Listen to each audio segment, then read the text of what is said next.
Hi, this is Carrie from Tone Wars. We're going to go live in just a few minutes, but before we do, I just wanted to take a few seconds to say a few things. Jared and I really appreciate when you guys tune in and interact with us when we go live. We work very hard to make sure that our live streams and our produced videos are educational and entertaining for everyone. Believe it or not, there's a lot of work that goes into our live streams and our produced videos. So if you like what you're experiencing here, here's a couple ways you can help us out. The Super Chat feature is turned on and any amount will be appreciated. Jared is also available for private consultation for a nominal fee. You can contact Jared through two of the links below. One is through our Tone Wars Facebook page and the other is through email. So thank you so much for your support. The live stream's about ready to start, so go pour yourself your favorite glass of whiskey or other libation and we'll be right with you. Cheers!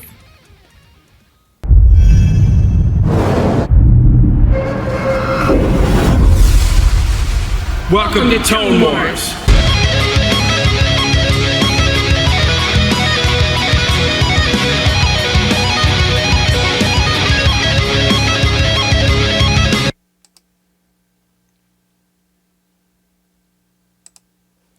Hey everybody, thanks for joining me tonight. I hope everybody's doing well. This is going to be an interesting little showdown here. Before I jump into the chat and say hello to everybody, I wanted to give a quick shout out to my friend Mike Hasty for helping me out. He's from Walls of Jericho, a couple other projects, but if you ever get a chance to check out Walls of Jericho, they're an amazing band. They've played in front of huge crowds. They've done Ozfest. They've done all that stuff. And yeah, really good band. And he's a great guy, and he knows a lot of stuff. So I'm happy to know him. So what he did is he let me borrow his, it's called a head track from Mesa. And I'm going to end up buying one of these for the channel because what it does is it allows you, it's just an amp switcher, but it carries the load of the amp that you're not using currently. So it's like it's got a power soak for that. And you can see it's right here on the floor. And so it's going to allow me to play songs tonight for you guys with the backing tracks and soloed out. And you can hear a direct comparison between these two amps. And I'm telling you, like, the stuff I've done in the past, I've always wanted to do this, but this is, you know, the channel's growing and I'm going to be evolving as it grows. So is one of the things I'm adding. So doing this, you really can tell the difference. Like a lot of times when you switch from one amp to another, and you got a couple minutes, of switching time, your ears kind of forget what the amp sounded like that you just used previously. And a lot of times we'll think, oh, they're really close. But and you as the viewer might think that as well because you're watching and you're also having that break for your ears in between amps, so you don't really get a chance to really hear a side-by-side comparison. Well, now that's not going to be the case anymore because midstream I can switch and there's no latency, there's no click noise, there's no nothing. It literally switches seamlessly between the two amps and you'll hear the different tonal characteristics of them big time. And I really think that this is a handy piece of gear. I don't know what's going on with my eyes tonight. I feel like I got allergies or something. It really feels like, you can really tell the difference between the texture and the amps. Even in a full mix, you'll be able to tell. And now, even though I've dialed these in, and I own both of these now, thanks to Motor City for this one, and a friend of mine, Jerry, for this one. I like them both just as much as I did before I did this test today, but I will say that there are definitely some tonal differences between the two, and for those of you watching, the reason why I'm doing stuff like this, and I'll be doing this with other amps in the future, is now you can hear a direct comparison with them, which you couldn't do this in a store, So it's going to give you a chance to really hear what these amps sound like for real against each other, so that you can pick your favorite. And the other thing is, too, like, again about this Mesa deal here, I can actually run my effects loop through it as well. So now, not only can I seamlessly switch the amps, but the effects are going through both amps too. So when I'm doing my solos and I got delay and stuff like that on, you'll hear all that on both amps, which I thought was really cool. That's what this mess of cables, see this spaghetti mess over here? because I wasn't set up really for having this, so I got all my 20-footers here, and they're all just bunched up on the floor. So sorry about the mess, but that's just the way it is for tonight. Okay, I'm going to bring this camera more. Okay, so red is the Kraken, and blue is the MT-15. Okay? Again, red is the Kraken, blue is the MT-15. You can see the little light here, switching. Red, blue. So hopefully hopefully that'll help you know what amp I'm on, okay? So I was trying to think of a way I could do this tonight where you guys could tell what was going on. And that's really the best way, you know, because I'll be playing, so I won't be able to like hold anything up or let you guys know which one I'm switching to.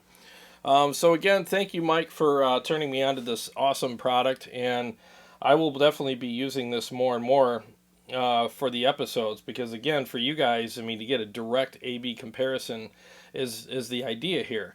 And it just helps you guys pick out the one that you like the best, you know, and get a true comparison with these guys. So let me jump in here and say hello to some people. And looks like we got 19 people here already. Awesome. Helix Cabana Boy, what's going on, man? Mark Bowers, what's up, buddy? Thanks for being here. I always wanted to ask, what were you using to record the intro? That is really killer, man. Oh, thanks, man. I recorded that with the Kemper, actually, with the profile that I used on it was my Live Ready Sound Fat Metal Pack. It was the EVH amp. So that's what you're hearing there. So thank you very much. Appreciate that. Gravel Rocks, what's going on, buddy? Good to see you here. Dave Rebell, what's happening, man? Bucket is my god. What's going on, buddy? Good to see you. Dave says, whiskey poured and headphones on. Sweet, man. I got my headphones on and my whiskey poured too. I'm doing a short pour tonight because I have to work out afterwards. Cheers, everybody. So I'm just doing a little bit of whiskey tonight and some water. And then I got to work out after the live stream. I was supposed to work out before, but I got tied up with all this amp switching stuff. And I'm doing a new track for you guys tonight. That's why I got this guitar. And this song is all over the place. It's nuts. And honestly, I really shouldn't be doing it tonight. But I committed to it by putting it in the, in the thumbnail, like new track tonight. So I might screw it up, but I don't care. I got to get that out and just do it. So I can't wait. Okay, so Mike Hasty, what's up, man? Yeah, he said, awesome piece. Glad you like it. No, it is. This piece of gear is amazing. And again, Mike, I really appreciate the time that you took with me today, hooking all this stuff up. You should see, look at all every slot on this thing is filled with a cable, just going in and out of all the different various parts of the amps, effects loops, fronts, backs, everything, cab out, cab in, then they're running to the cab out there. So signal chain is guitar to this guy here, the head track, and then it's going through the Helix effects loops and all that kind of stuff and sending effects to these both these units. These guys are hooked to a Mesa 212 cab with a Sennheiser E609 mic on it, and it's just going right out to an interface to you guys. So that's basically it. That's the signal chain tonight. Let me turn my fan on here. Let's see. What product is Mike pumping? The floor switch. Oh yeah, this here right here. That's it. John Patrick. Sorry, I don't have my glasses. Jan Patrick Lucas, what's going on, man? Good evening. How you doing? Berserkerland. Sup, bro? What's happening? Thank you so much for being here. Aaron Short, what's going on, man? Hope you're doing well as well. Yeah, that's the Mesa head track. 2 tube heads to 1 cab switcher. It's going to be amazing. Bucket is my god. Says, you got this. Thanks, man. I really appreciate that. I am honestly very nervous tonight. I wasn't going to even have whiskey because I got to work out later, but I need something to take the edge off.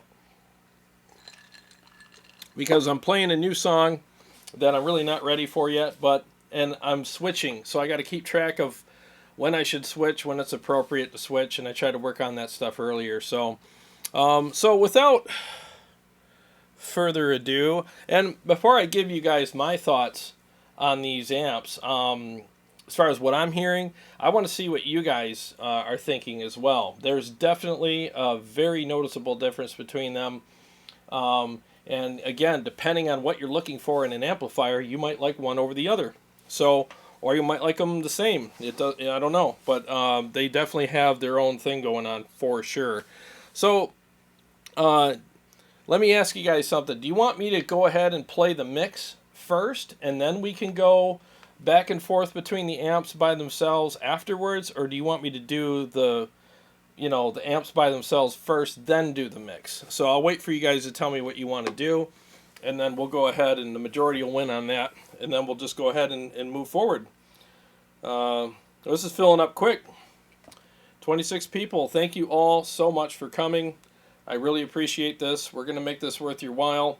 Because here's the other thing. Some people like, the Kraken against the MT15. I mean, it's a lunchbox head. It's 15 watts. Technically, it's 25 because we saw the video on that. And then this is 100, and it's, this is $729. This is $1919 is what it goes for. Just over $1,900. Like, is it fair? Well, I don't really think it's about being fair. I think it's about, like, let's just see what the difference is. Is this, are the really nice boutique kind of pricier amps really worth it? Or are they not? And again, it's all subjective, because some of you might listen to this and go, hey, I like the MT15 better. Some of you might hear this and go, the Kraken's better. Some of you might think they're both great. Just depends on what you so... but I just thought it'd be interesting. Like, I wonder how well this guy stands up to something like the Victory Kraken.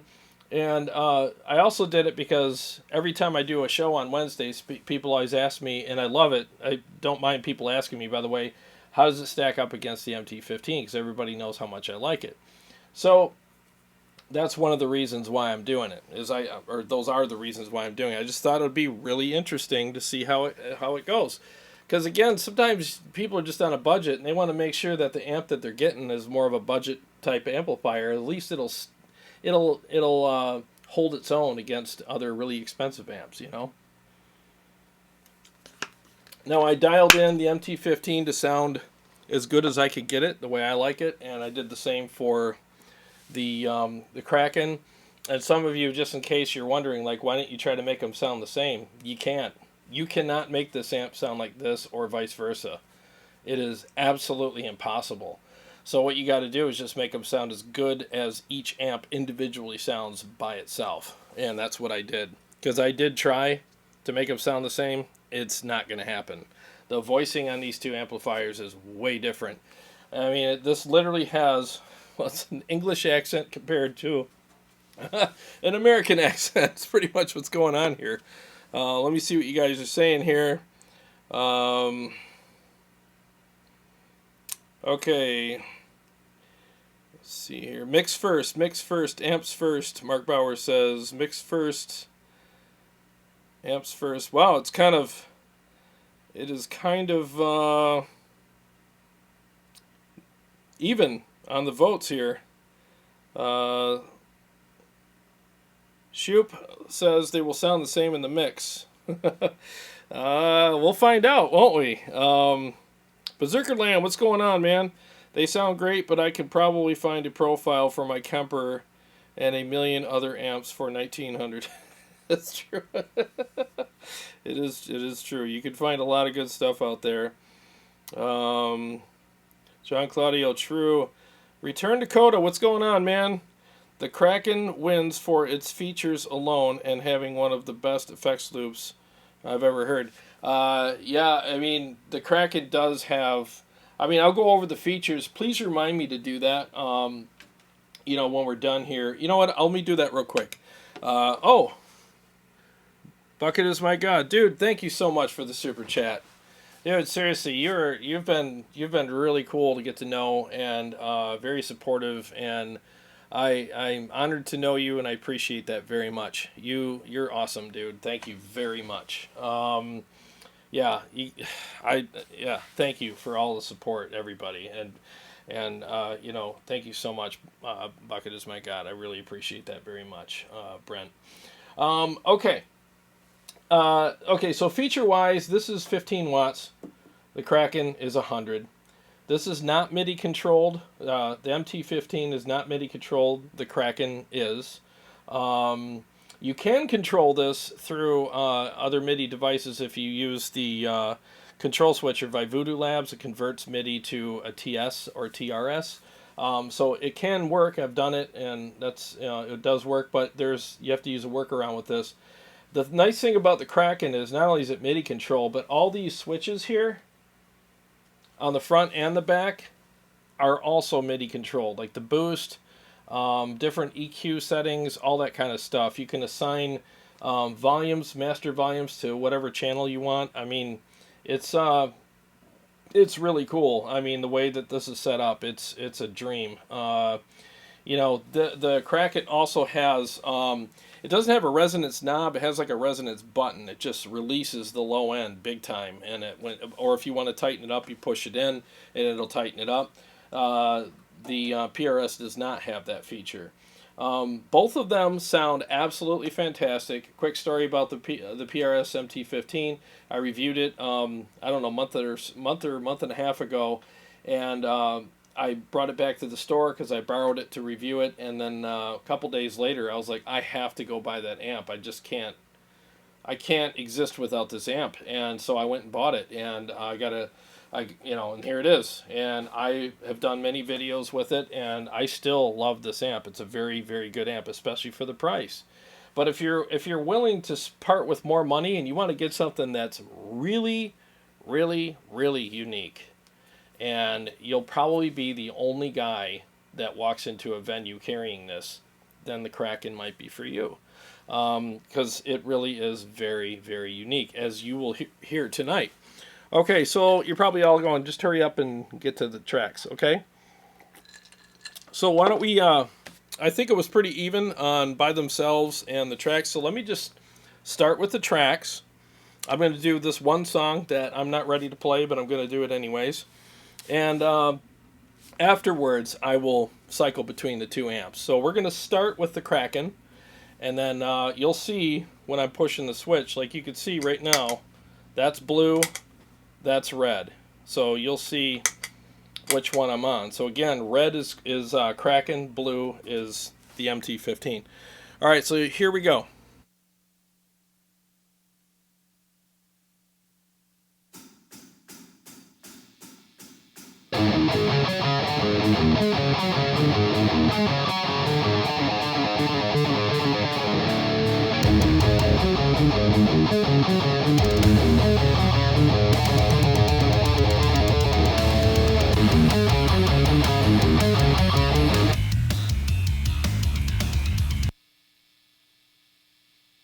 One second, I'm going to turn this up. I forgot I had it down for something else, and I'm going to turn it back up. Alright, so I noticed in my in-ears like the track was way too low. Alright, this should be right. Sorry about that. Live TV, folks, here we go.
my God, that's a wrist killer.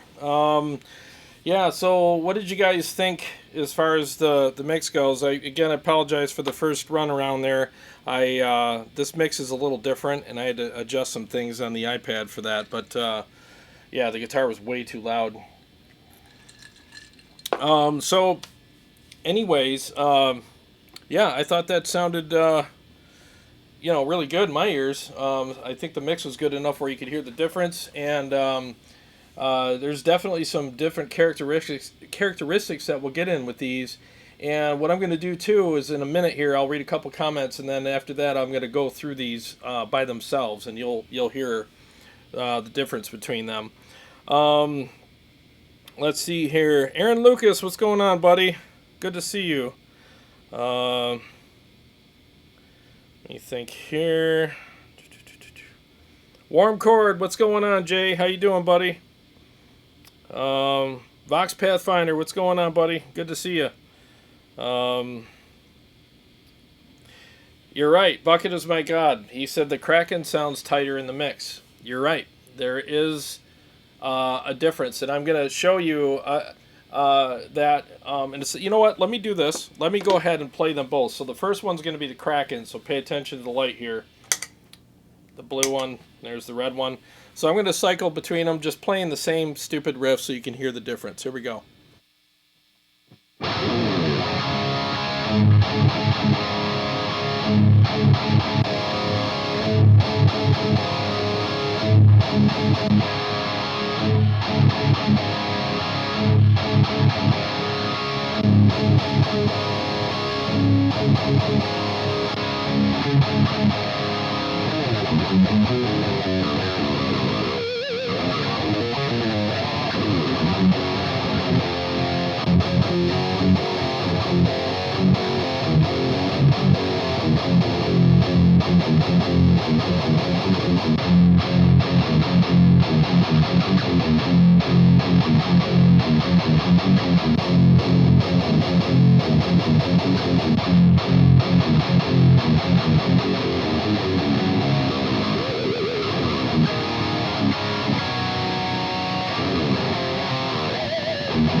Okay, so yeah, there's a considerable difference between the two.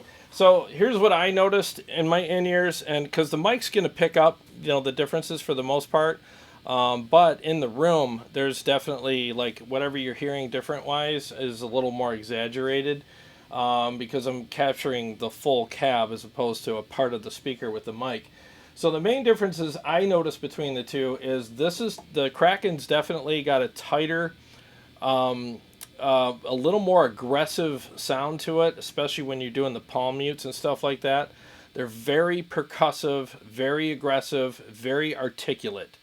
And in a mix, you can even tell, just like Brent said, is like in a mix, you could tell the chugs and all that stuff really stand out big time.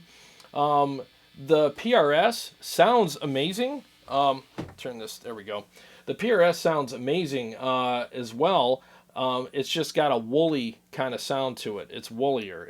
There's like I guess that's the best description I can give you. With the overdrive, and I do have the precision drive on both units, with the precision drive on both of them or without, it doesn't matter. The PRS MT15 is definitely a woollier amp. There's a less tighter, less percussive kind of sound to it. But it doesn't mean that it's bad. It doesn't mean that it's not as good or whatever, because sometimes people like that. There might be people that are like, well, I prefer a woollier amp, But what was interesting is that even in a mix, you could tell the difference between these two. And even in a mix, you could tell those exact characteristics that I explained a minute ago are noticeable in the mix as far as the differences go. You can tell this is woollier. You can tell this is tighter. You can tell this is more focused and percussive. and a little more aggressive. And you could tell that this one has a softer, a little less aggressive side to it, but still sounds, it sounds wide. It's got a very nice wide, fat kind of sound. But with the more focused type sound that you're going to get out of the Victory Kraken, depending on the kind of music you play and the kind of riffs you play, you might prefer this. And if you do prefer the Kraken, I think that the MT-15 is still a good option to put in a recording with it, because it'll add the things that the Kraken doesn't have.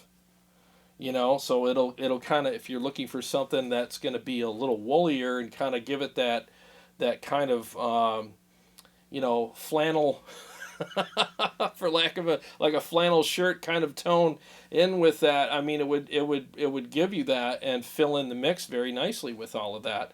So you could have that focused, sharp, crisp kind of sound here, and then the add a little wool to it, and you got something really unique for a mix. So I think they're both very good.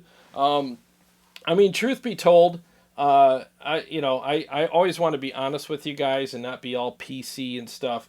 The Kraken's a better amplifier. But here's the thing, it should be. It's almost $2,000 as opposed to $729 on the PRS. So yeah, it better be a better amplifier, you know. If it's not, then they got some work to do on making sure that their price is justified. So is the price on the Kraken justified? Yes, 100%. I've had this amp for, I think, over a week now, and it's pure joy to play through this thing. It's also joy to play through it's a pleasure to play through the PRS as well. I mean, it's a great amplifier. Now here's the thing too. The PRS is $729. Is it worth every penny? Yes it is. It's absolutely worth it and then some, because I think that the way this amp is priced, the way it sounds, the actual wattage that you get out of it is underrated, and the tones and the feel of it is very good. I think it's worth every penny as well, and I think that for the money, it definitely holds up to the Kraken. There's no way that if I showed up to a gig and I brought the PRS and someone else showed up and in another band and they had a Kraken, I wouldn't be all embarrassed and go, oh man, I'm going to sound like crap compared to that. No, I'm still going to sound really good, with the PRS. I think it's a fantastic amplifier. But again, the Kraken's a better amp, but again, it should be. It's 100 watts. It's more than twice the price. And there's many features on it, and the boutique-y kind of styling to it, and to the amp, the way it looks aesthetically, but also the way it sounds. I mean, they did a lot of sculpting to this to make it sound the way it does, and it's very unique. So yeah, and I think that what I'm saying here is normal. Like it better be, it better stand out, because if it doesn't, like I said, they priced it wrong, and it's just a gimmick. It's like, oh, get something from England, and Rabia Mossad has something to do with it, and blah blah blah. No, it's worth every penny. Both of these amps are. So I wonder with the PRS MT100, I wonder how that would stack up to this, being that they're both 100 watts. And the voicing will probably be different in the PRS 100. I'm sure it'll be different than the MT-15. So I'd like to, when that comes out, and trust me, when it does, I'll have it on the show, and we'll do a shootout with those. And I wouldn't have noticed the difference as much with these two units had it not been for the conversation I had with Mike Hasty the other night when he was suggesting this Mesa head track amp switcher, because when you go back and forth, oh my God, the differences come right out. They smack you right in the face. I mean, there's no denying the differences between the two amps, and that goes with any amp. There's a lot of amps that a lot of us are going, oh yeah, this is very similar to this amp, and you're like, oh really? Let's plug them into this, and we'll see how similar they are. And trust me, the differences will jump out at you big time, and it's undeniable, And again, uh, um, you know, I could not make these sound like each other. I couldn't make the Victory sound like the PRS or vice versa. There's just no way. The voicings in these amps are very, very different, and they just won't do it. You know, so because you can see, like, oh, I don't know if you could tell from where, where the camera is, but I got the settings quite a bit different on these because of the way the amps are voiced. So let me drop my pick and pick it up, and then read some of the comments here. Um, oh wow, we got 31 people. Awesome. Uh, Aaron is asking me if I could run them both. I wish I could, but I need an ABY. And down the road, I will absolutely do that for you. I think that would be really fun, is to like do a thing where I do one and the other, and then I do both. And I'm sure if I ran both of these together, it would be monstrous. I mean, the tone would be amazing because, again, this being so woolly, it would just fill in a lot of stuff. And this being so focused, you would hear all the pick attack and all the cool, riffs that are going on with all of that really nice focused kind of aggression. And this would just fill all of that in with this wall of tone behind it. So I think that would really sound good. It would sound awesome. Um, let's see here. Mark Bowers was saying, let me catch up to you guys here, getting lost in the comments here. Aaron said, thank you for not sitting on the fence. Oh, you know me, man. I don't want a fence post up my rear end. I don't sit on fences. I'll tell you what I think. I try to be as nice about it as I can, but, it's just the way it is. Warmcord says, for articulate picking, would have been an easier time dialing in the Kraken. Yeah, the Kraken definitely has that chunky, very, very percussive. Kind of reminds me of the JP Mark II C Plus amp, to be honest with you, with the way it articulates. But I'm sure if I A-B'd them, they'd be vastly different as well. So it really comes down, I think, on a lot of these amps to voicing. How are they voiced? Because you can have 10 singers hit the same note, but it'll all sound different because they all have different voices. And I really think that that's how it goes with these amplifiers. And it really comes down to, well, who's the best singer? This person, that person? It's all subjective. It all depends on who likes their voice the best. Well, so-and-so can hit these notes. Well, so can everybody else. So it's really a matter of what does their voice sound like when they do. So anyways, that's pretty much, what I have to say about this kind of stuff. We'll do more tracks, obviously, and talk about this some more, but I really am happy with both of these amps still. And what's cool about this is, like, there's always a part of me that worries, like, anytime I bring another amp on the show, it's like, well, am I going to hate the ones that I own now that I had this one here? So far, I haven't. I'll still play through my MT-15. I got no problem with it. But I definitely know now with by this way of doing things that the Kraken is worth every penny. And I feel very, very, very confident about this amp now more than I ever did. And that's what's so good about AB and stuff directly, is that you really can hear the difference. You really can. And it's going to help you make your decisions. I honestly think that a lot of people should get this box from Mesa. I don't remember how much it is, but or something like it, because if you have amps at home and you really think that they're all very similar, this will point out all the differences between them and help you pick your favorite amp for different things. Like, oh, I'm going on the road, or I'm going to the studio. Which amp should I bring? And you hook them up and play through each one, and there's like that 5-minute period between them, and you're just like, I could take any one of these.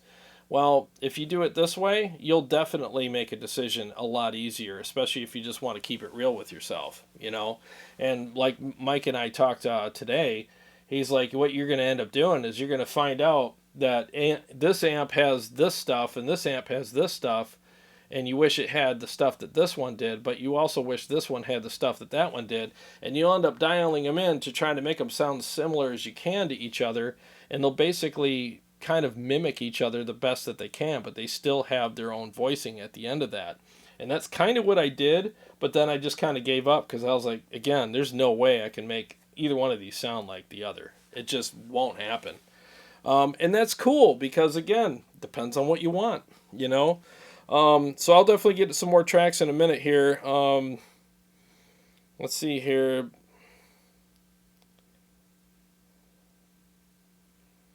I'm just trying to catch up to you guys. Hey, Robert, what's happening? What's going on, man? How you doing? You're wondering what you missed. I just played one track. You know what? Let me play that one again. All right, let's just go ahead and play that one again. I need to kind of get used to playing that one anyways because it's a very difficult, for me anyways, very difficult song. So let me turn the volume up here. Might as well do it twice just to, you know, just for the heck of it.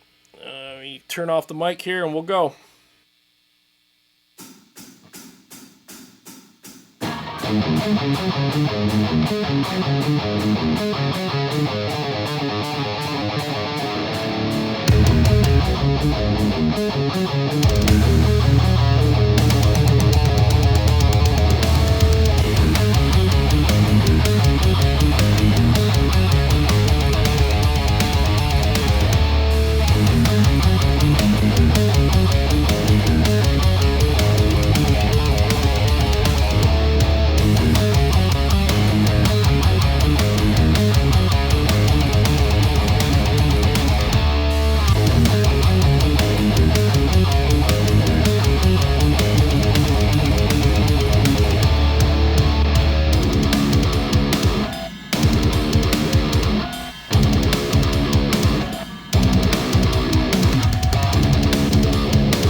Whew.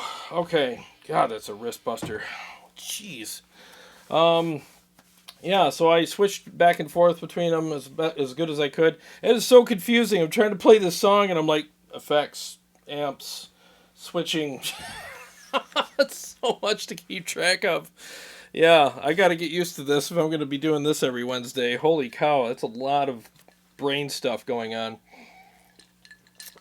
Yeah, so let me switch guitars in a minute here, and then I'll do a couple more mixes for you guys and see what's what. Let's hear. And I'm sorry if I'm missing your comments because I'm playing and there's like 25 comments that go by. I'm trying to keep up with them as best as I can. Feel free to repeat yourself. I don't mind at all because that way I can interact with you guys. Let's see. Andrew Stonerock says, if anything, I'd mix the M15 behind the Kraken. No, that's actually a great idea, dude. Seriously, these two would be a complete knockout punch for sure together. Because I don't know if anyone's ever done that. Maybe I should do that for an episode. You know what I'll do? Mike Hasty, we need to get together and do some mixes. I think that'd be fun to reamp some stuff with these two and pair them and put one on one side, one on the other in the studio and screw around with that. I think that would be fun. So let's do that. And just see what they would be like together. So we'll do them separate and together and see how that is. Hey, Michael Meslowski, what's going on, buddy? He says 2K for the Kraken. Well, you can always get the original VX Kraken for 50% less. How's everyone doing? What's going on, man?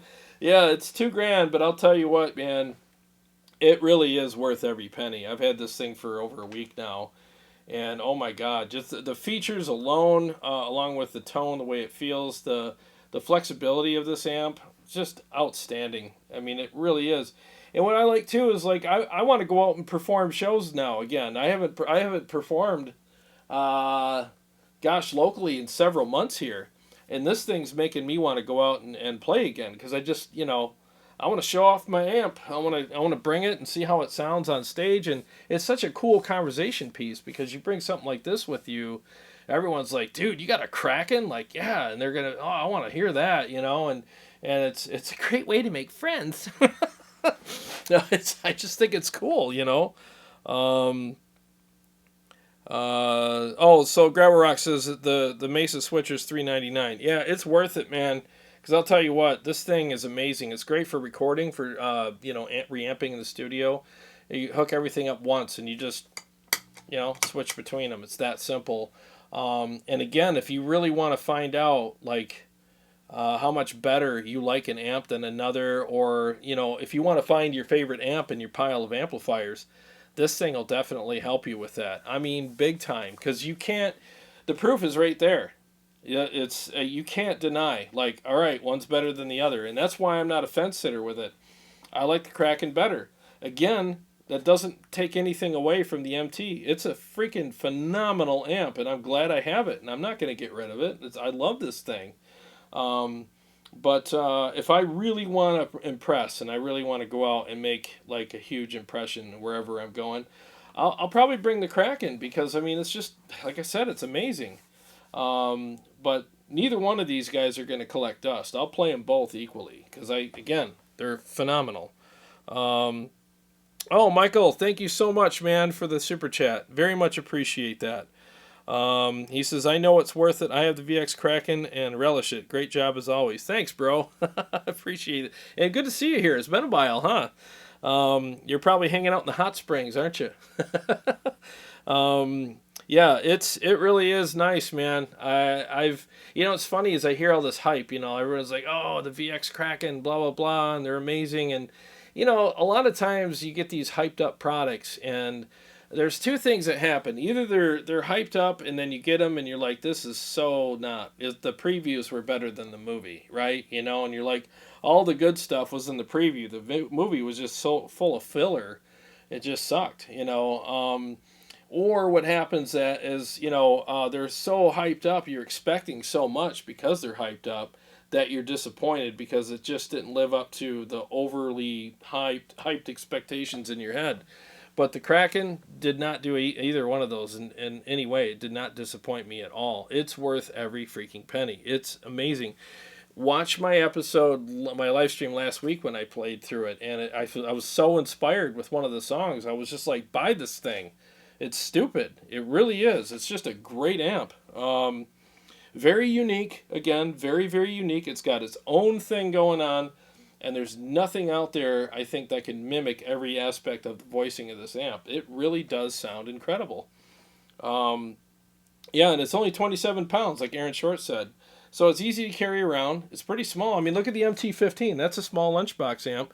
And look at the Kraken. 100 watts, 2 channels. And, it doesn't make it look huge. I mean, last week I put it up against the EVH 5153 100 watt, and that thing was out to here. That thing was like a huge amplifier compared to the Kraken. So Kraken held its own up against that, no problem as well. It was awesome.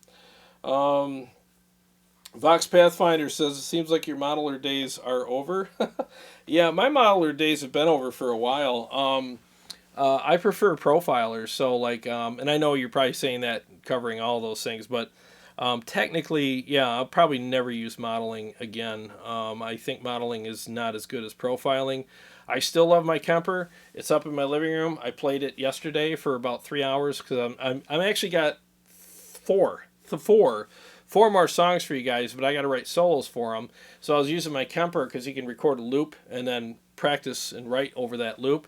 So I use it for that, and I ran it through my Syn 5050 power amp and my Mesa 212 cab upstairs, and it sounds amazing. I don't plug into it and go, ew, this thing sounds like crap. It sounds amazing. I love it. But you can't beat a real amp. You can't. And I know I used to hear people say that in the past when I was deep into the whole Kemper and the, all the modeling and the digital stuff. I used to think, oh, you guys are sniffing corks. It's true. You can't beat a real amp. Real amps are it. They're freaking awesome. They're amazing, So let me, before I switch guitars, let me catch up to a few more comments. And again, if I miss your comment, it's not because it's not important to me. It's literally because it went by and I'm playing or doing other things. So please feel free to, reiterate what you said. Yeah, Aaron says, why have fake when you can have the real thing? Yeah, really. It's awesome. Let's see. Michael says, agreed. I love the edge of breakup tone it gives with single coils. Oh yeah, channel 1 on this thing is glorious on the Kraken. It's so nice. I mean, you can do clean, or if you hit the gain switch, it just sounds incredible. It's got that really nice, tight, chunky kind of thing. Yeah, it's amazing. Helix Cabana Boy says, if you were using an overdrive to tighten up the bottom end and you wanted to use a boost for solos and more high gain, is it better to put the boost in front of the overdrive or after? Gravel Rock says, what tubes are in it? I believe it's the 6L6 in both of these. Yeah, 6L6 are in the power section. Yeah, Helix Cabana Boy. I mean, if you're going to stack overdrives, I mean, I've heard of guys doing that. I've never done it, so I wish I could give you like an educated answer. I really do. Some guys put one of them in the effects loop to give them just a volume boost so that they can do the solo and there's their boost pedal.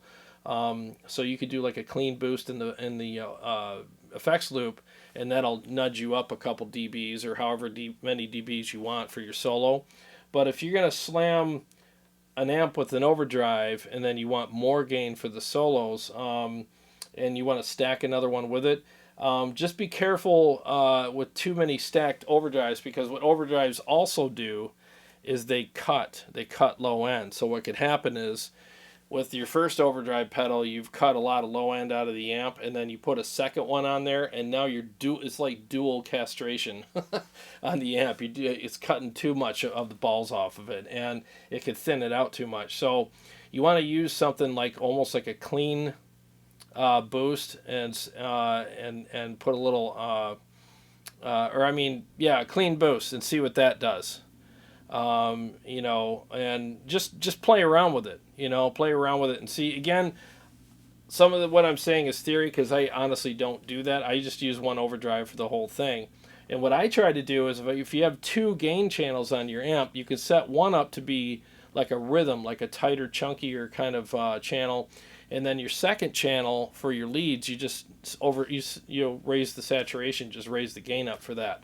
On these. Both these amps, the gain is at 1 o'clock. So, and I found the sweet spot on both of these, so that when I go from rhythm to lead, I got enough saturation to do the leads with. Do I prefer more gain? Yeah, I do. But that's the sweet spot for me. And I can do it. So it works. But if I went in the studio, I would turn the gain up to maybe 2 or 3 o'clock when I did my solos. And if I had another channel on it, I would set the gain on the rhythm channel maybe at noon or 11 o'clock, and I would set the gain for my lead channel at, yeah, probably on 2 or even 3 o'clock, just to get a lot of saturation and great sustain and stuff like that, and make it easier for me to achieve what I want to do with the solo. So I hope that helps you. Appreciate the question. Okay, so George Guitar, what's going on, buddy? Let's see, amps, not modeling amps, like the PV Bandits and the Randalls that Dime used. Oh, solid state amps you're asking about. Do those respond better than a modeling unit? That's a good question. Honestly, that's a really good question.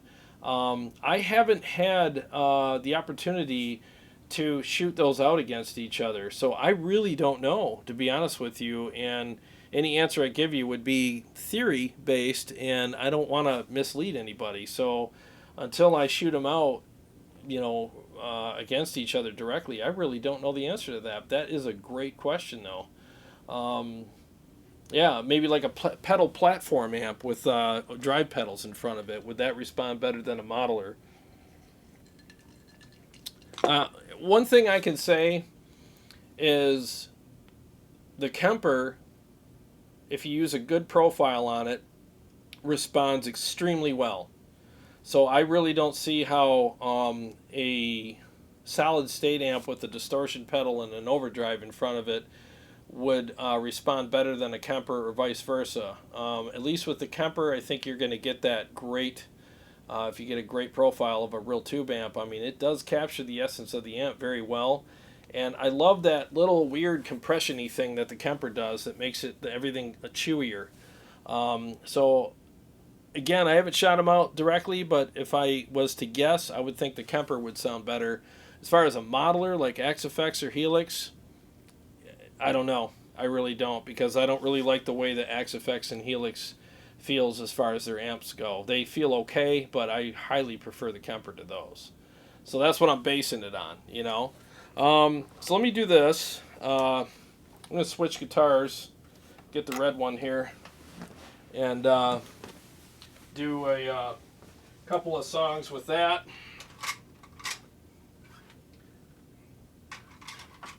The reason why I'm switching is they're different tunings. And I like to keep things fresh with the tunings. If I had everything on one tuning, then I would have to use one guitar for everything, and that would make my other guitars obsolete. And I love using other tunings because I like that variety.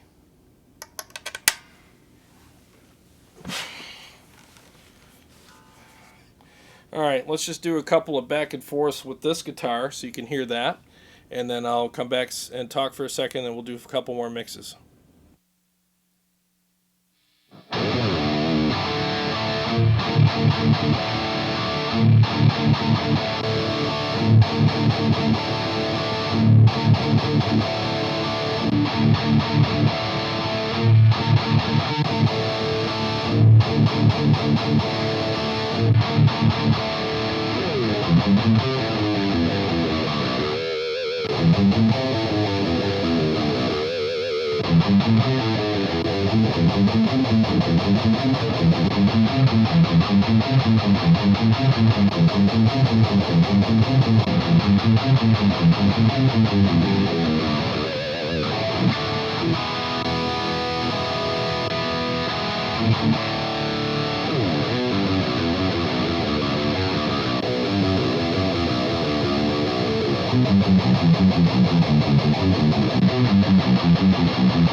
Yep, definitely a huge difference between these two, even with the different tuning and stuff. I mean, the Kraken is clearly tighter, more percussive,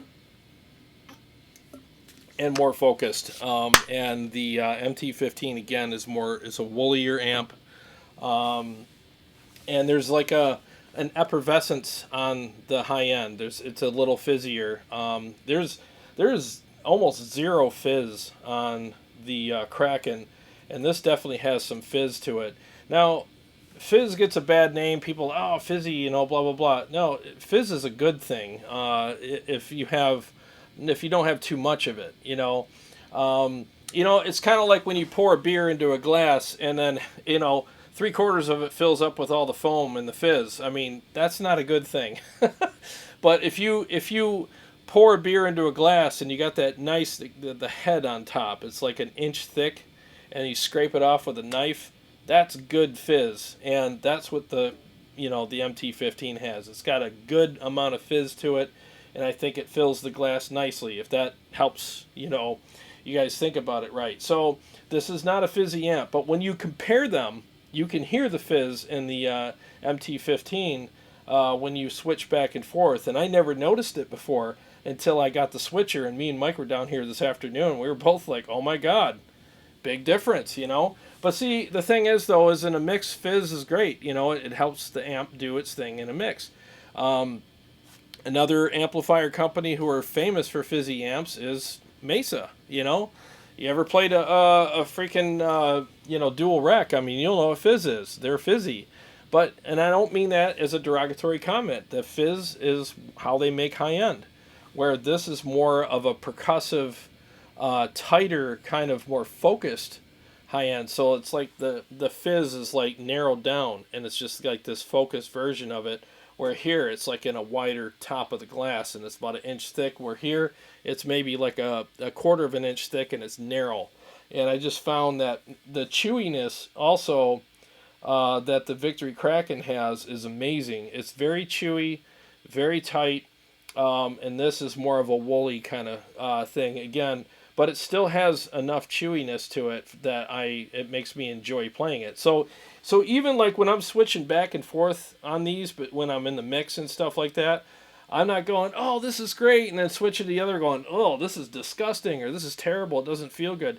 It still feels really good when I switch to it. So again, it's holding its own, but the Victory Kraken has definitely justified its price tag tonight, for sure. It's definitely justified it. Still love the MT though. So let me play a couple mixes here.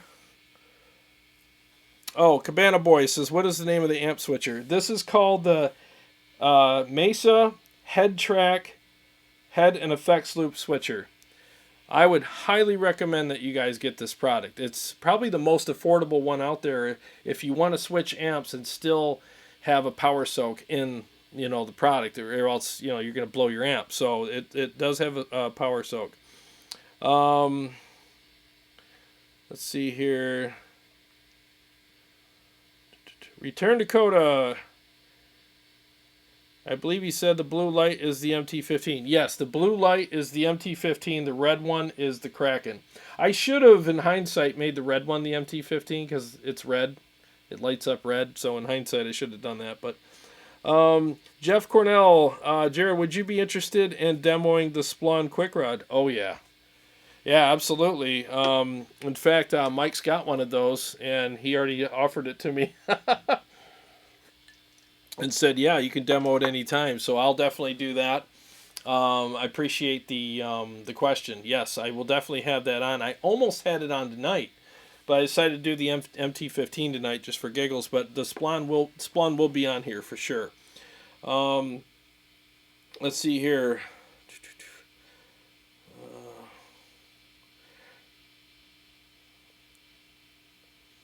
Rick Morrison, what's going on, buddy? You said the Kraken almost sounds like as if it has compression built in. Yeah, it's got a very, it's just got just enough give to make it feel like there's compression there. I mean, the tubes compress anyway, but I just love the gain structure on it very much, and I love the voicing very much. It's really, really good. Let me do this one song here. This is kind of a nice, chunky kind of song, and I'll try my best to navigate through these by switching and stuff. So let's see how this goes. Again, I'm going to start on the Kraken, which is the red light. Hopefully you guys can see that. Blue, red. So here we go.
Okay, let me do that one more time. I'm going to lower the track.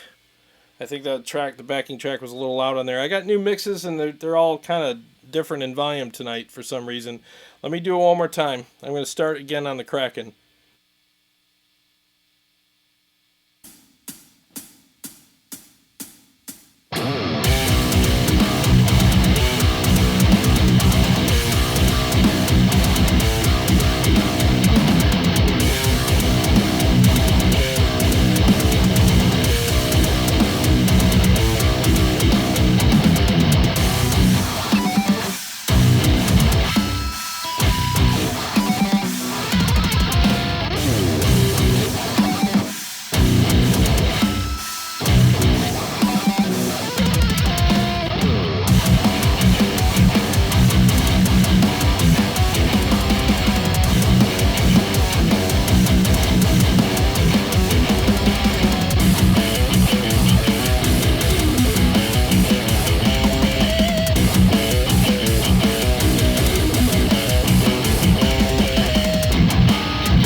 Yeah, that was better in my ears anyways. You could hear the guitar a little better.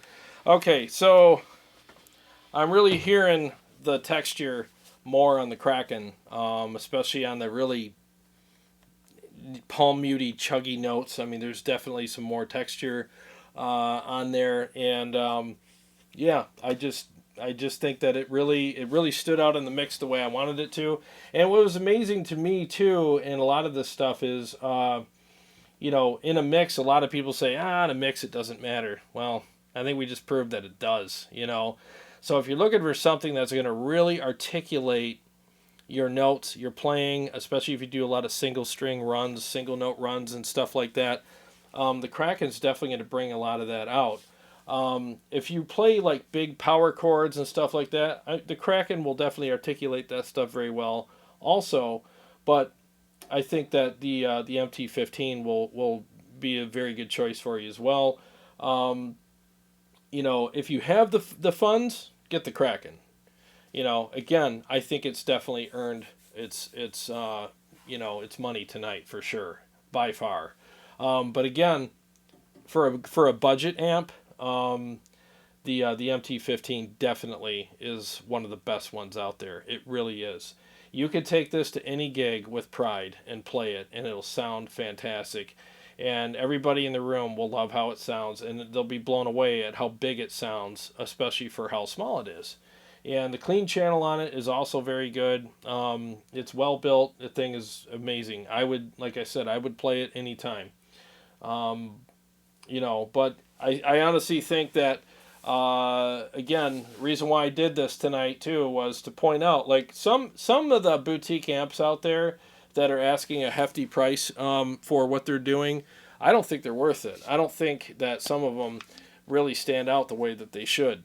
And I'm sure that you guys have played those too, where you're like, wow, this thing's really expensive, and you bring it home and you're kind of like, it's kind of underwhelming.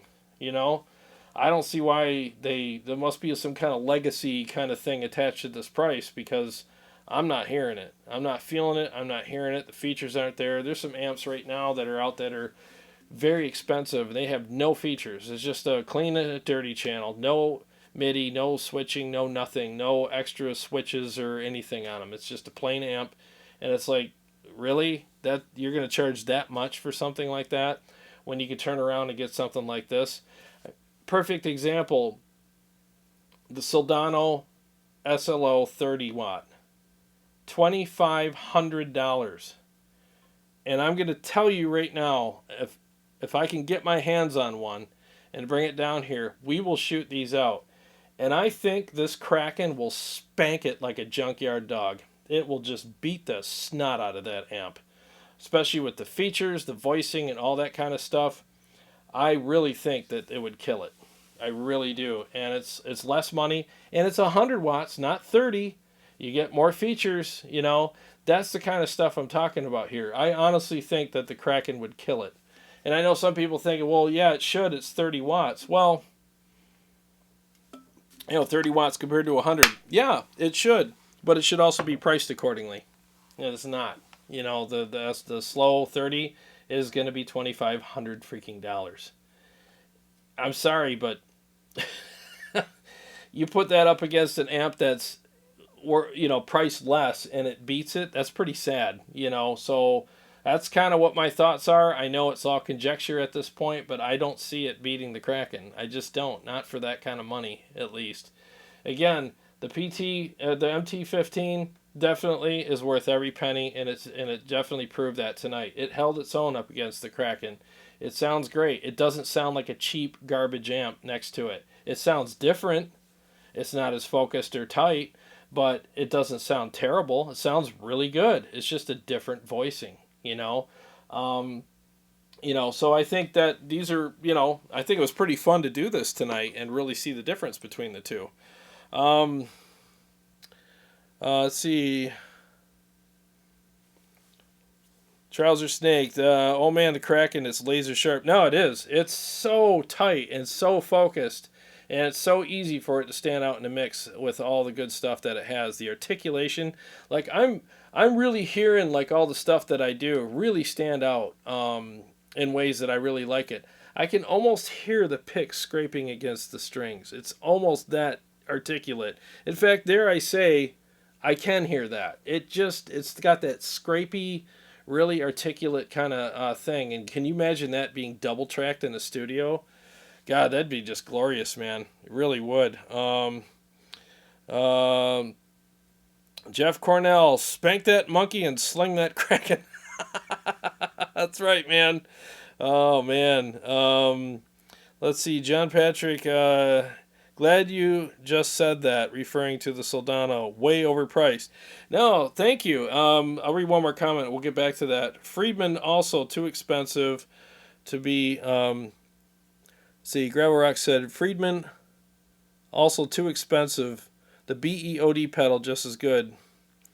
Mark Bowers, the MT-15 sounds impressively close for the third of the price. No, you're right, dude. I mean, it really does. I mean, like I said, it held its own. It put up a great fight tonight. It definitely got its shots in, and they can shake hands afterwards and go home as friends. I mean, that's kind of how I look at this. This is every bit worth the price that they're asking for.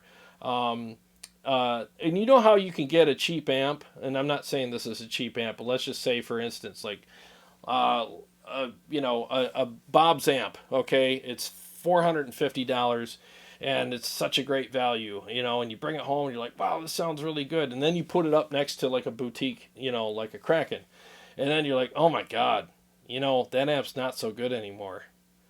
It's kind of like a piece of junk now. I don't think I could ever play this again, knowing what I know now. That's not the case here. This still sounds great, and again, I'll play through it over and over again, never complain about it. But again, this better be worth it. This better be better. This better be better. And yeah, it should be. It's $1,900, and it's got a lot more features, and it's 100 freaking watts. But I'll tell you, like, again, I know I sound like a broken record, and I'll stop talking about it, but it definitely established its value tonight. We just saw what $1,900 really can get you if you buy an amp that's made right and priced accordingly. The Soldano 30 watt for $2,500. Honestly, it doesn't work for me. I'm sure it's going to be a great amplifier, but I just don't think it's going to be worth $2,500. All due respect to Mike Soldano and boutique amps who are making it and stuff like that. Yeah, I'm sure it's going to be made well, but I'll tell you what, if I get my hands on one, we'll put it up against an amp that's $1,900, and we'll see what's what at the end of the night. And I'll compare them with features and sounds and everything else, and we'll see. Because this AB switch, good Lord, that really, really does give you an opportunity to shoot things out properly. And there's no question at the end of that which one, is more preferred by you. And it points out the strengths and weaknesses in both amplifiers, because again, it's instant. And I'll show you. I'll hold one chord and switch between them.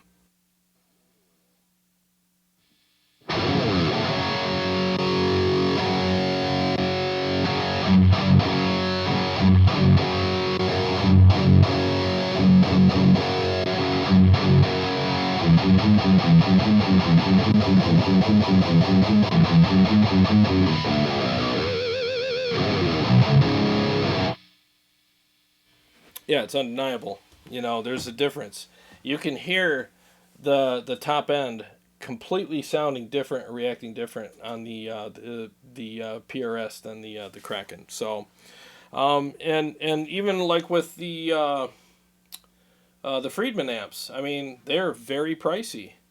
They're very pricey, and I'm sure that they're made very well. Dave Friedman is no joke. He knows what he's doing. He knows a hell of a lot more than a lot of other people, especially me. I'm not going to claim to know as much as him at all. And I'm sure he uses great stuff in his amps. I personally don't get along with the Friedman amps. I love the Friedman cabs, the ASC 12s and AFC 10 for FRFR. They're the best ones out there in my opinion. I think they're great. But the amplifiers, they don't fit what I do very well. Like my riffs don't sound good on them. They fall flat. And I've tried everything that I could think of on them. And I'm not doubting the quality. The quality is definitely there. But for some reason, they don't work for what I do. And there's plenty of guys that play them and love them. And God bless them. I mean, if that's what you like, great. But I just think that there's some products out there you have to keep in mind, like, how does it really sound? How does it really feel? Let's not fall for the hype or the names or all the hyperbole out there about this thing. Let's just, how does this sound to you? When you put your stuff into it, your guitar, your pedals, all that kind of stuff, does it work for what you do, your riffs?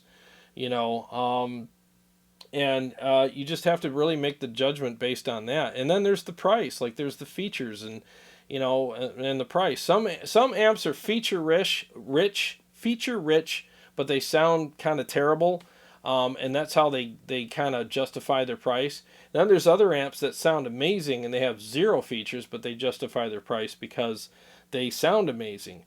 But then every once in a while you run into an amp that's feature rich and it has tone and feel that just completely works for you. And it's priced accordingly, but it's justified because when you compare it to those other amps that I mentioned before, one feature rich but sounds terrible, and one that has no features but sounds amazing, then you buy the amp that has the best of both worlds for the same price, and even maybe if it's a little more, it's worth it.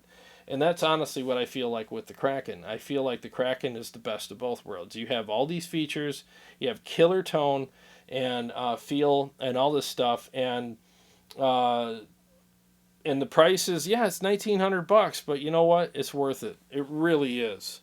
I'm going to do another mix, but let me just catch up to these comments here. Aaron Short, what's going on? The Soldano Fund.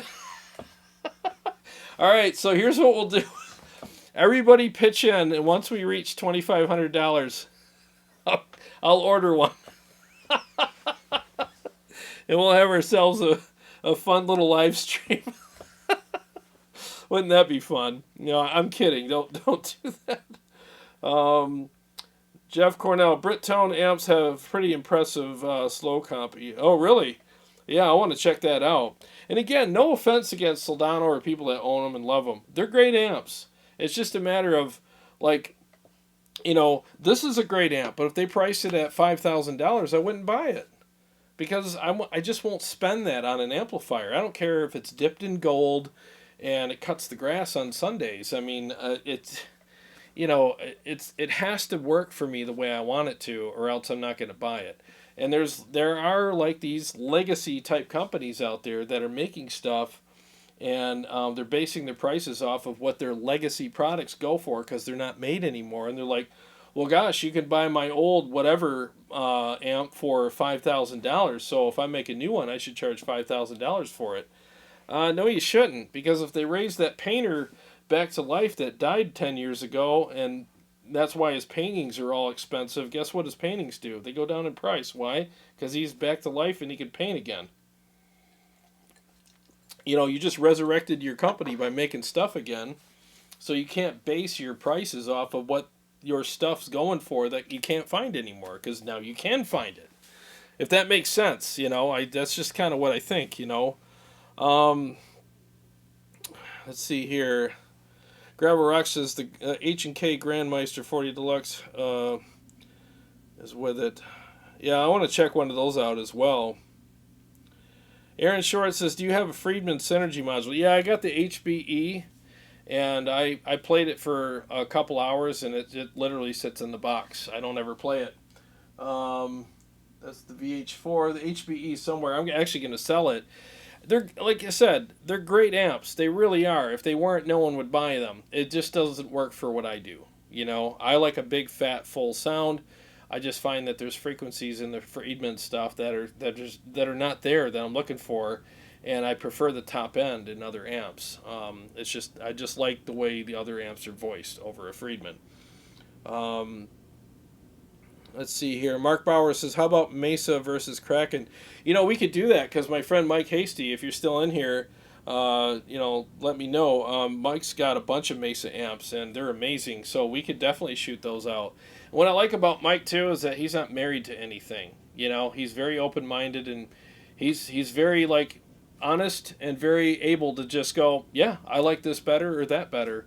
And he's not afraid to speak his mind, and I like that very much. You know, it's how it should be. Vince Vegas, what's up, buddy? Anyone tried Eminence Rainmaker speakers to attenuate high watt amps? I've heard Eminence speakers are amazing, and they put them in Omega amps, and I will have Omega on soon. So hopefully I'll get their cabinet too, because I want to try them with those speakers. But I haven't tried that. What you asked though, I haven't tried that yet. Let's see here, Rick Morrison. The dual rec I had definitely didn't have the definition the Kraken seems to have. No, you're right. And here's the thing. I had a dual rec as well, and I loved it. It was the dual rec Roadster. So I had 4 channels in it, and it was a really good amp. And I slammed it with an overdrive, and it was great. But the articulation, it depends on the kind of music you play. So if you're playing like stuff that I played tonight, where it's like a lot of single note stuff and palm mutes and chunky riffs and stuff like that, you want the articulation, because that stopping power in between, riffs and stuff really makes your notes stand out, especially when it's focused and you don't have all that effervescence at the top. Again, it's like the beer glass. How much foam do you want? Well, with the Mesa, you're going to get a lot of foam. With the Kraken, you're going to get a lot less foam, and it's going to give you just enough to kind of, hit the top of the glass, scrape it off with a knife, and there it is, and your tone's going to be amazing. It's just tighter. Again, there's nothing wrong with the stuff that's in the Mesa. It just depends on what kind of music you play, what kind of guitar player you are, what kind of riffs you play, and you got to get an amp that matches your riffs. And that's really what it is. Because I think all of us have done this, right? You're at a buddy's house and he's playing his guitar and you're in his rig, and you're like, dude, that sounds amazing. Let me plug into it. You plug into it, and it sounds like a Hello Kitty rig, and it's like, this does not sound good. Part of it is because it doesn't match your riffs, and part of it also is because maybe it doesn't feel the way you want it to. It sounds better than it feels, but as soon as your hands get involved, your hands start telling your ears, because we listen with our hands, they start telling your ears, like, I don't like how this feels, and then your ears say, yeah, all right. It's just the way it is. If your hands don't like it, your ears aren't going to like it either. It's just simple, So, again, you got to find an amp that really speaks to you, and it picks you. And I've done it too. You get caught up in the hype, and you buy an amp because your favorite guitar player plays it, and he's amazing, and blah, blah, blah. And you go in and you play it, and you're like, this doesn't work for me. And you have to be honest with yourself, though. It's not you, or it's not the amp. It's just, it's not a good match. That's all.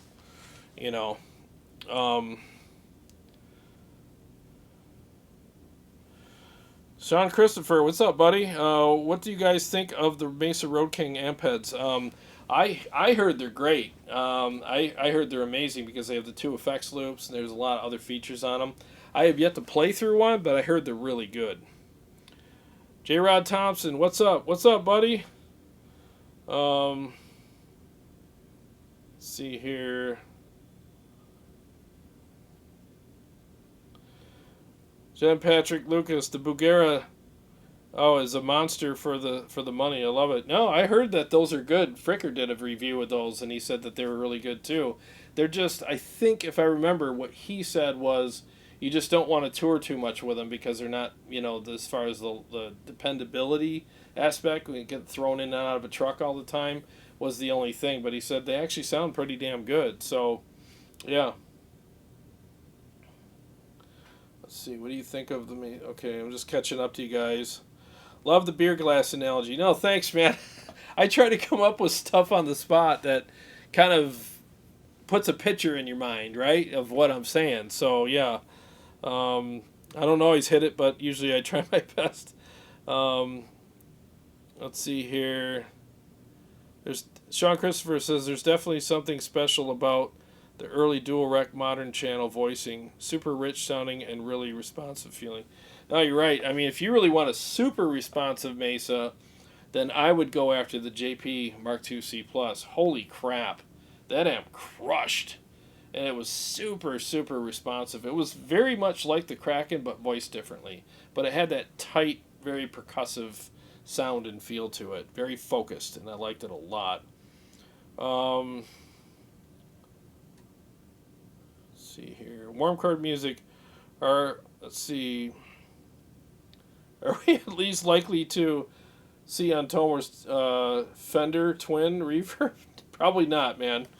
Probably not. I don't play like that. I would make a Fender Twin sound like crap. I wouldn't know how to articulate things on that. Okay, so let me screw up one more song for you guys tonight. Let me do. Let me find this one here. I haven't played this in a while. Yeah, let's see how this one goes. Here we go.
Wow. Yeah, there's a huge difference.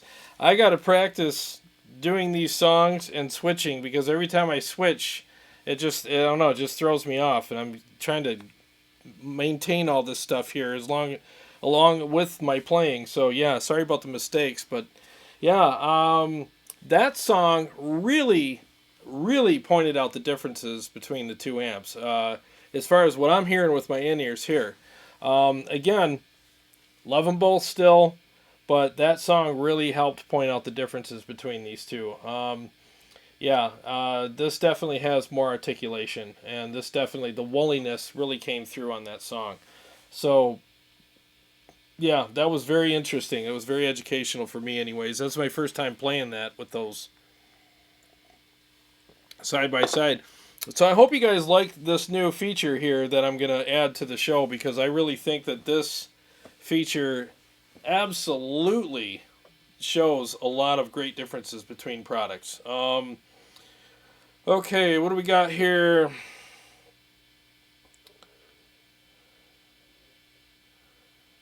Let's see here. Sean Christopher, I love the JP2C. Oh, yeah.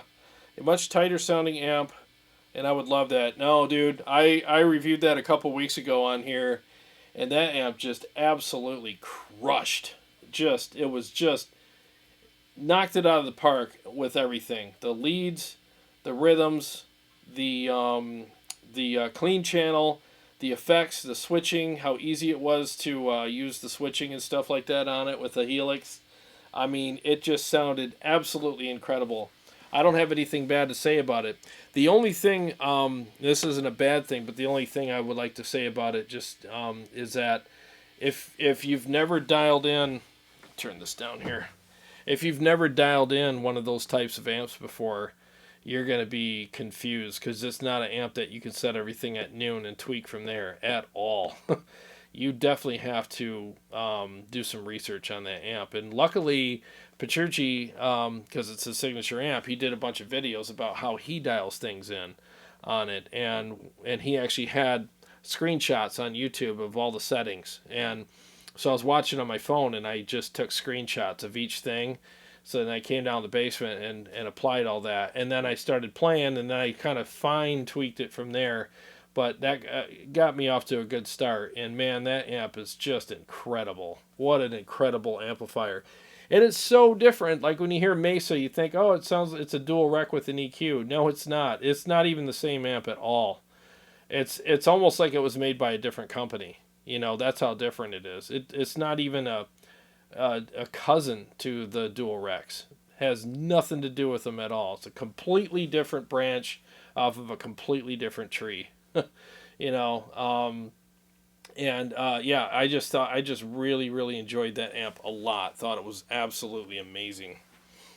Catch up to you guys here. Rick Morrison, Kraken seems to bring out the natural and pinch harmonics more as well. Yeah, there's definitely the top end, and I think that comes from the top end being more focused and not so woolly, because when you're doing pinch harmonics and you got all this hair and this kind of woolliness around them, they sound great and they ping nicely, but when you compare that to an amp that's more focused sounding, there's definitely a better, crisper ping on them. And but the nice thing is it doesn't hurt your ears. It's not like, you know, some amps you're like, oh, just crank the treble and you hear everything better, but then your ears are like just bleeding. It's not the case with the Kraken. I mean, as you can see, maybe not, but I got the treble at almost 3 o'clock on this. It's a kind of a dark amp, but again, because there's not so much hair on it and woolliness to it, everything stands out more, because it's not like buried underneath all this hair, you know. It's very articulate, so you can get away with the amp being a little darker. And what's nice about it is that you can crank the treble a little bit on it and get away with it without it sounding harsh, you know. So they did a great job voicing that amp. I mean, it's just amazing. Oh, you dig the song big time, by the way, Rick. Thank you so much. Yeah, this is one of my ones that I play a lot on here, because it really does point out a lot of things.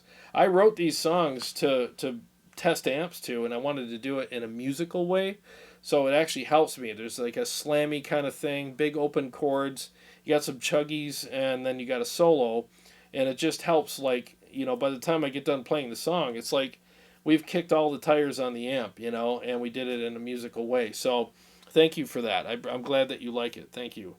Um, Vince Vegas, sorry I asked before, but how do you quiet or attenuate these amps? Signal path, please.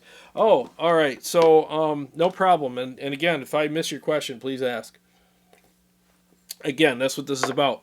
Okay, so what I do is I'm running these amps through the Mesa head track amp switcher. So when you switch amps, it carries the load, so it's very safe to use.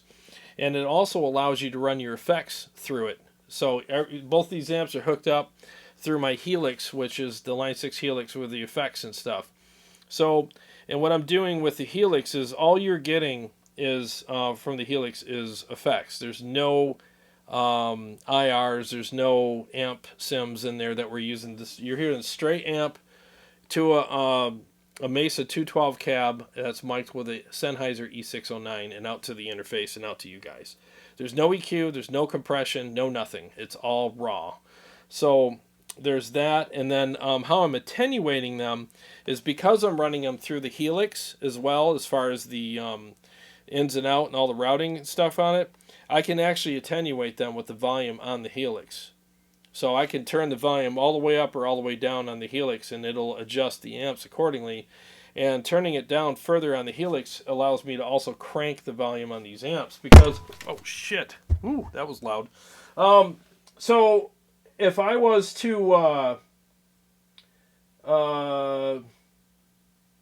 bypass the Helix right now, okay, and you would hear the amp. I mean, this thing would be blowing your head off because the volume on this thing is really loud right now. I got it up to 10 o'clock. So this thing would be super loud, but because I got it attenuated down on the Helix, it's allowing it to be that, that cranked, and it's getting that really nice tube, push tube feel on it. So it's kind of like a poor man's attenuator. Gosh, I hope I didn't ding up my guitar. I'll find out later.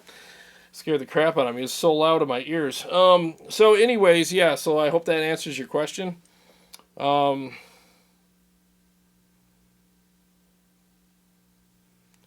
Yeah, J-Rod says you can buy an attenuator. Yeah, you can. You could buy an attenuator. There's all kinds of them out there that'll do it. And a lot of them actually have the IRs built in. So like Two Notes Torpedo, I believe they do it. The Oxbox does it. So there's all kinds of great options out there.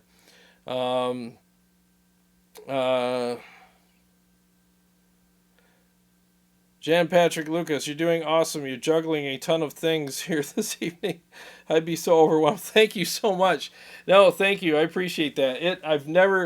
I always practice before we go live, but tonight was the first time I didn't practice everything. In other words, I didn't practice switching, and I didn't really realize how much work it was to think about, okay, I got to switch now. Oh, wait a minute. How many times did I play that part?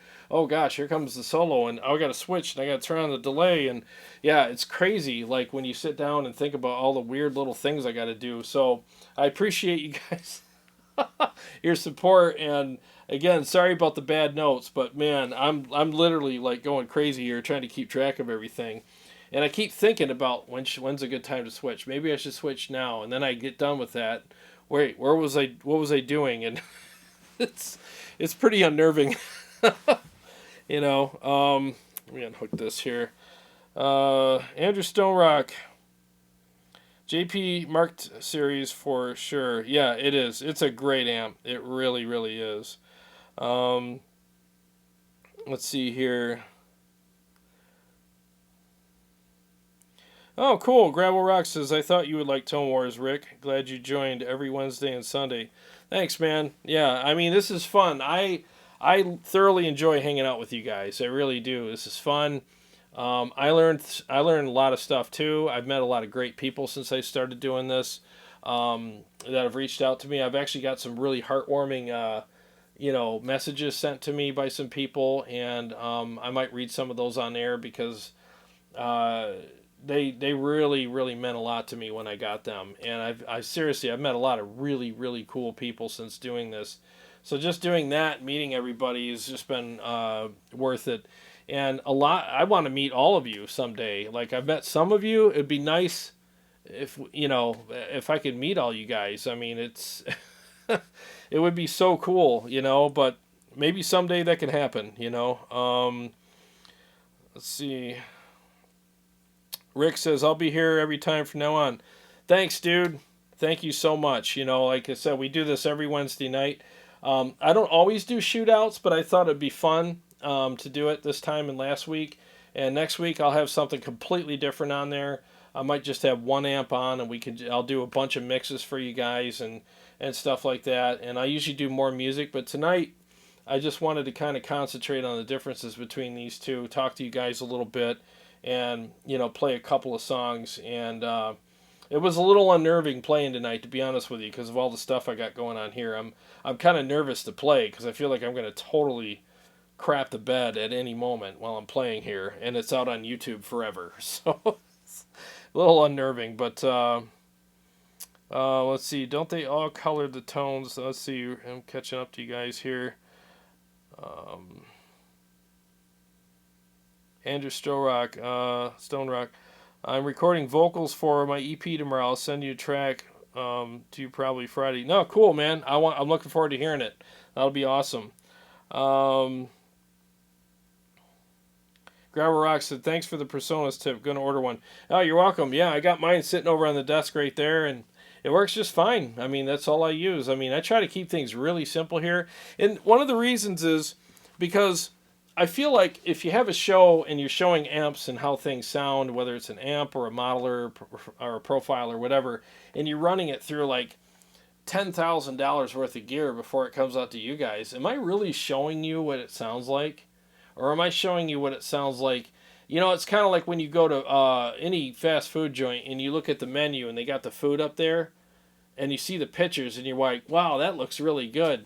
The problem is that's not even food in those pictures. It's plastic covered in oils and stuff like that to make it look like it's juicy meat and this and that. And not even the pickles and the onions, none of it's real. It's all fake. And it's all like doused with all kinds of stuff to make it shine and look all wet and juicy and everything. Even the buns aren't real. And then they take a picture of it and they Photoshop the hell out of it, and then they put it on the menu and they're like, wow, that cheeseburger looks amazing. And you order it and you're like, really? So I don't want to do that to you guys with the amps and stuff. I don't want to put like racks of gear up to the bottom of God's feet and then out to you guys, and then you guys are like, wow, that sounds incredible, and then you're wondering why you can't get it to sound like that.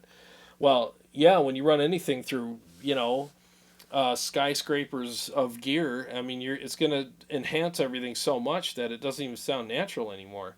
I literally have this very simple setup here. It just runs out to a Personas, and there's a mixing console before that because I got to mix it. But there's no EQ, no compression, no effects, no nothing on it. It's just plain and simple. I just got a Sennheiser E609 slapped to the front of the grill cloth on the mic, and I found the sweet spot on it or on the cab, and I'm done. It's all very, very simple. Because again, I don't like to. Who wants to see enhanced versions of things and then make a decision based on that? I think that's kind of false advertising. I mean, demoing gear, you got to be honest.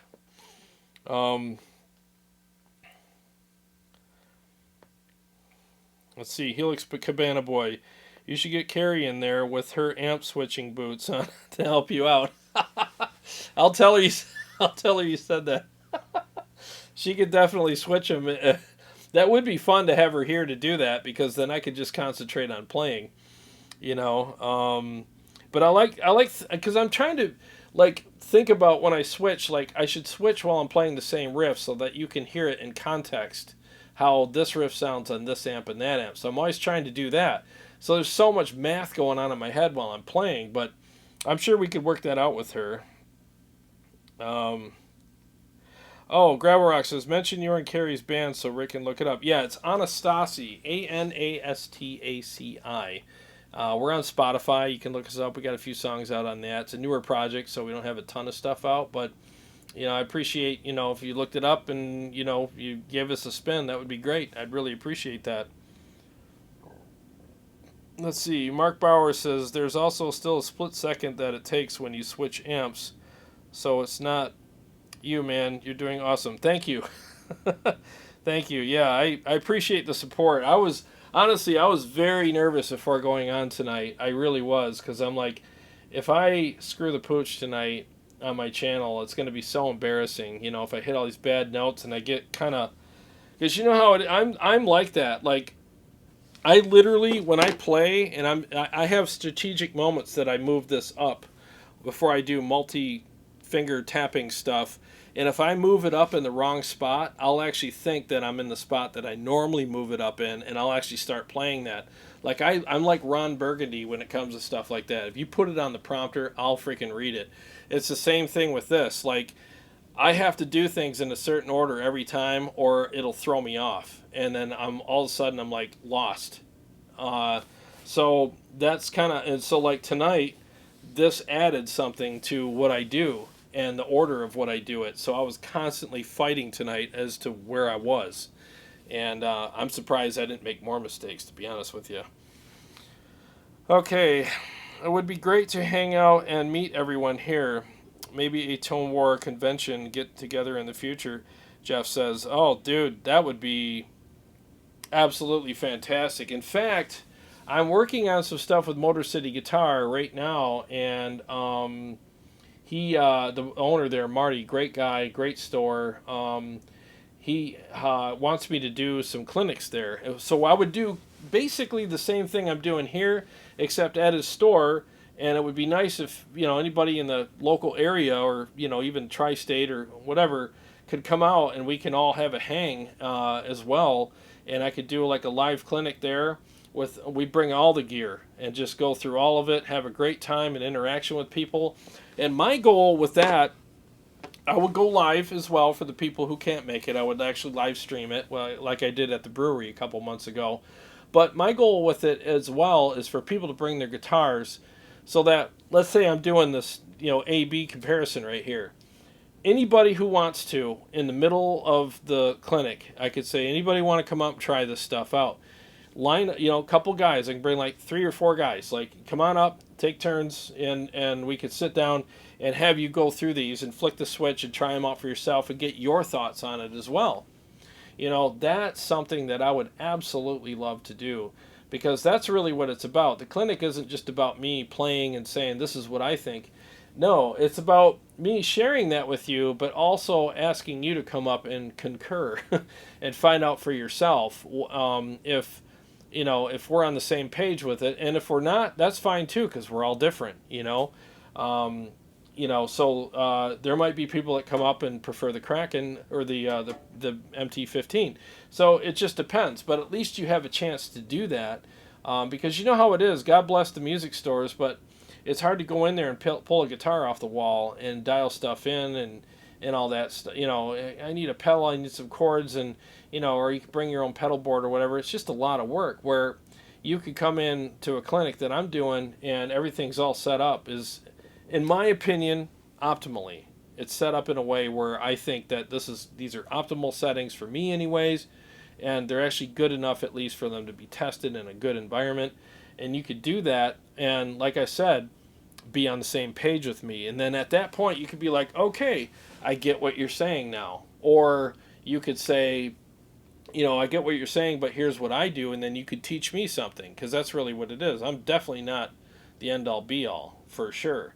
And I want to learn from you guys too. So I think it would be awesome to have a clinic and do something like that where we all kind of contribute and try things out. Because I've been to clinics and I've never seen one yet where people get to go up and try the gear while the guy's demoing it. Never happens. It's pretty much, and it's okay, but I don't want to do it that way. I'm a hands-on person.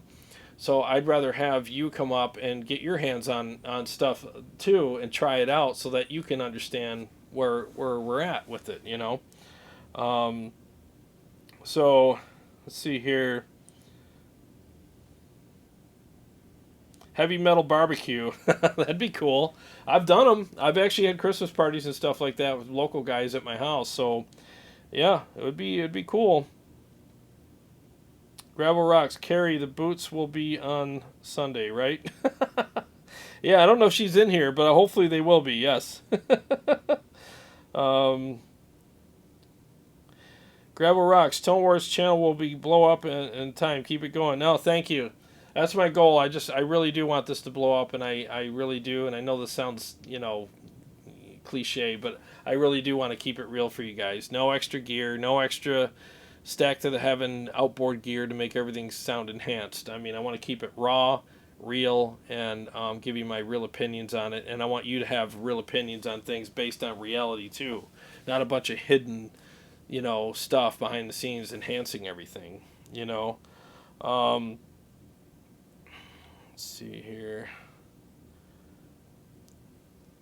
Rick, as a guitarist, vocalist, I totally understand the crazy scenarios of hitting multiple pedals and not losing everything while doing it. Yeah, it's crazy. But you're doing incredibly well on the fly. Kudos. Thank you. Thank you so much. Yeah, it's crazy, isn't it? You're up there, like Michael Flatley doing the river dance while you're singing and trying to play guitar and stuff. I mean, like Geddy Lee, I don't know how he did it for all those years. It's crazy.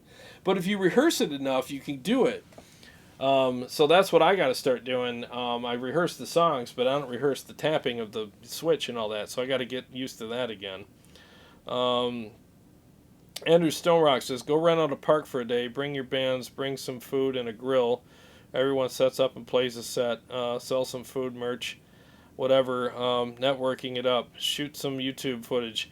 Yeah, that would be fun, dude. I don't know where everybody lives, but I'm in Michigan, so if you guys are all in the kind of tri-state area, or if it's worth a flight, I mean, I honestly would totally do a hang like that and bring all the gear and set it up, and we could just play amps all day and just freaking shred and have a good time.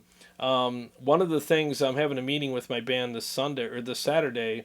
One of the things I want to do this year is set up at a venue where us and a couple other bands, and we go up and we play, but we take a direct feed off of the board and live stream the show with that, so you guys will hear actual direct feed to you guys, not a room mic, but direct feed off of the board, and you'll hear all the bands sound just like how you heard tonight, like everything's direct. There's no room mics or anything like that.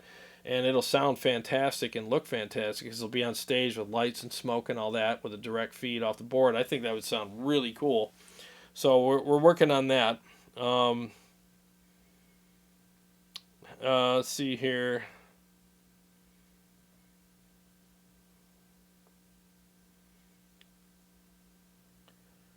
Andrew says, I'm a couple hour drive down 75, Jefferson, Wisconsin. I'm in.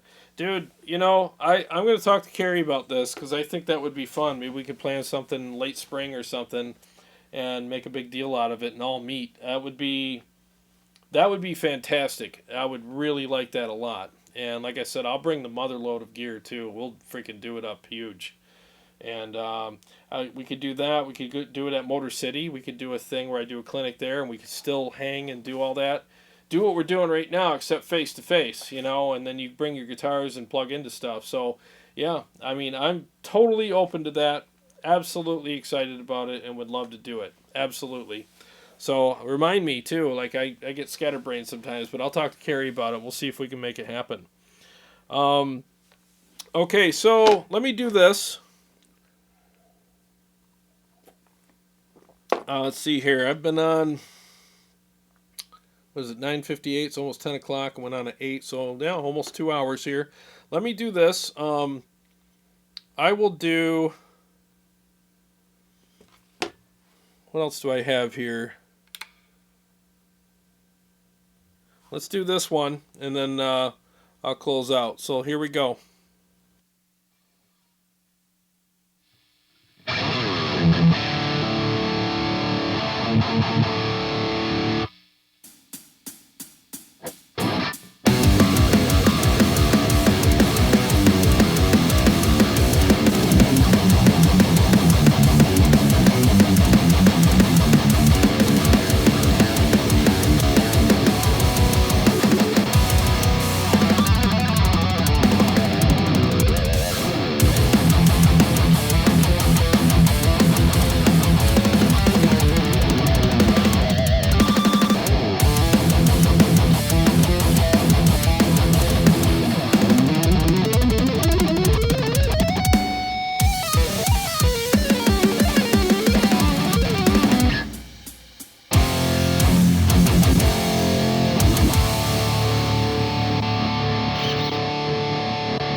Yeah, that was fun.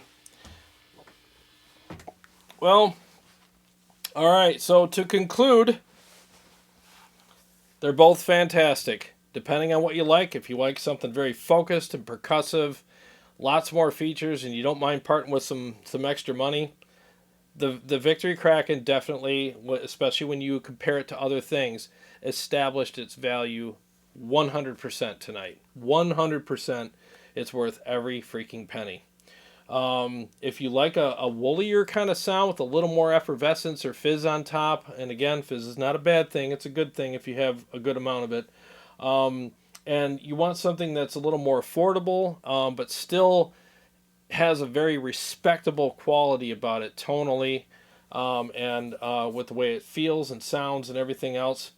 The PRS MT15 is worth every penny that it says it is. You know, $729, worth every penny. Buy it, play it with pride. I'm sure you'll absolutely love it. I'm going to love this amp. I still love it just as much as I always did. So I think that these are two products that are made well and priced accordingly. You know, so there's nothing pretentious about the PT or the MT15 that's telling me, oh, that it should be only 400. No, it's worth what they're asking. It really is. And again, the Victory Kraken, the hype is not just all hype. The hype is real. What they say about this amp is 100% accurate. This thing slays. It sounds incredible. So I hope that helped you guys. I hope you got something out of this.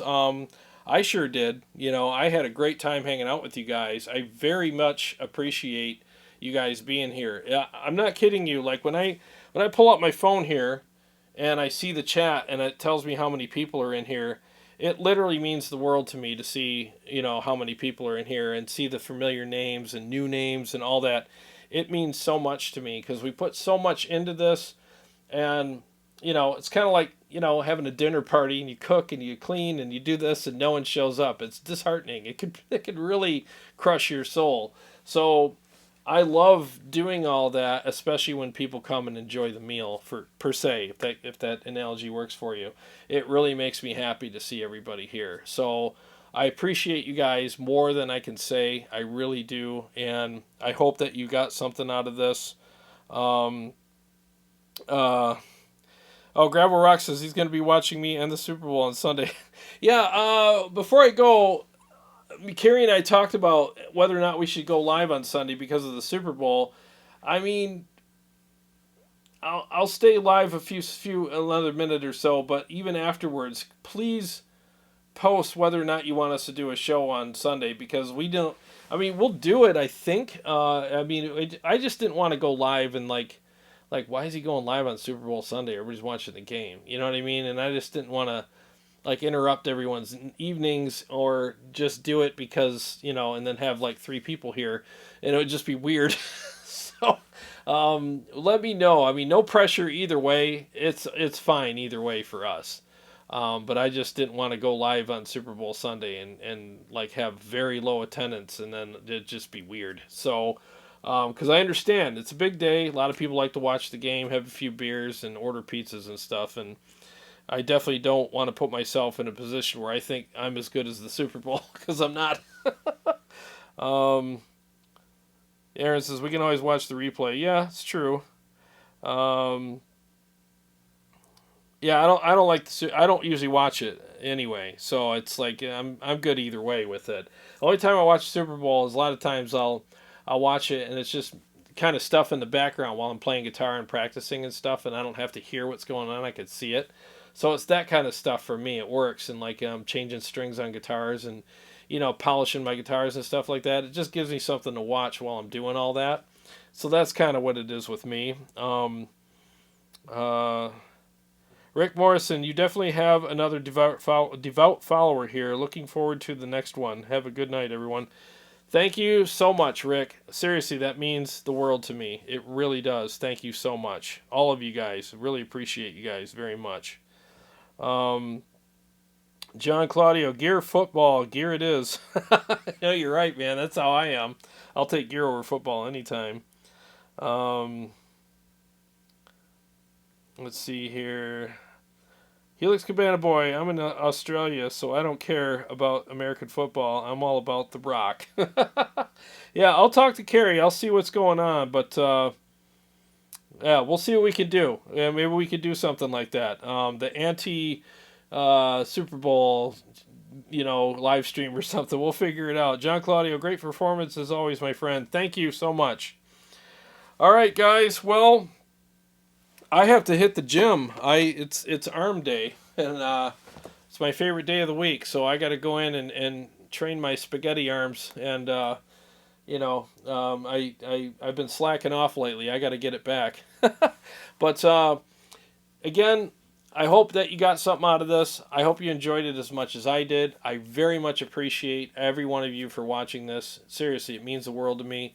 And if you haven't subscribed, please do. And please hit that like button too, so it helps me on the algorithm for YouTube. And I do this every Wednesday night at 8 o'clock. I have different amps, different gear, and we just go through it. I usually play a lot more music, but tonight was just a little different. So, again, well, thank you very much, guys. I very much appreciate you, and we will see you very soon. You all have a good night and take care. Well, if I can just work this stupid